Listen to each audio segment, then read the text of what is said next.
Today, I decided to review Deathstroke Volume 1 by Christopher Priest. This series, along with many titles, was part of the DC Rebirth relaunch, hence the giant Rebirth logo. Now, this is a special period for me, as this was around the time I was getting back into comic books. The Flash was having a great season on the CW, and I just read The Killing Joke for the first time, so it felt like a proper moment to get back and see what DC was cooking up. I wasn't completely unaware of what was going on in the comic book landscape though. When I first heard DC was doing another reboot after the New 52 had only started 5 years ago, I thought to myself, wait, again with this shit? This is getting ridiculous. And yet, when I heard Deathstroke was getting a series, I was mildly optimistic. So, in the months following, I read up on the adventures of Deathstroke and it was not what I expected. The series is filled with the action and high stakes one would expect out of a book centered on one of DC's best baddies, but it's so much more. It goes from being a simple action series to a family drama, filled with emotions and debauchery. It takes what we know about Slade Wilson's family and his past and expands on it, starting from meeting some of Slade's old friends, like his right-hand man Wintergreen and a former colleague in Dr. Isherwood.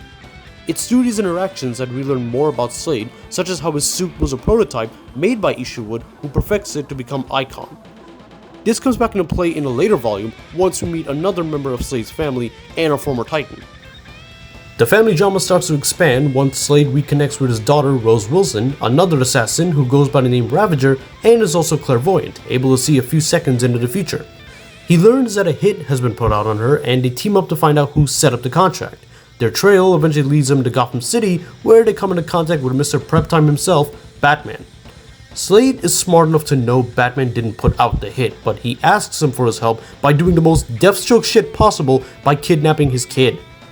Honestly, this part was hilarious, although I don't know what to think about Batman's response to that info. He knows that's his own son, right? My favorite aspect of this series is that it takes full advantage of Slade's past, expanding on his already interesting backstory.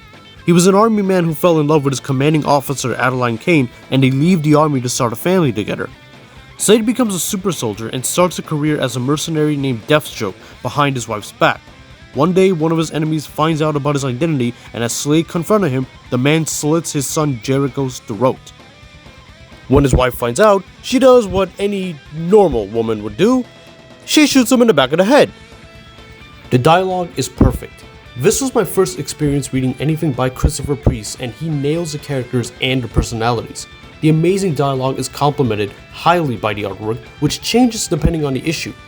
The art is by Carlo Pagulayan and Joe Bennett, and thankfully I'm more open to having multiple artists on a book so long as the changes aren't drastic and still make sense to the story.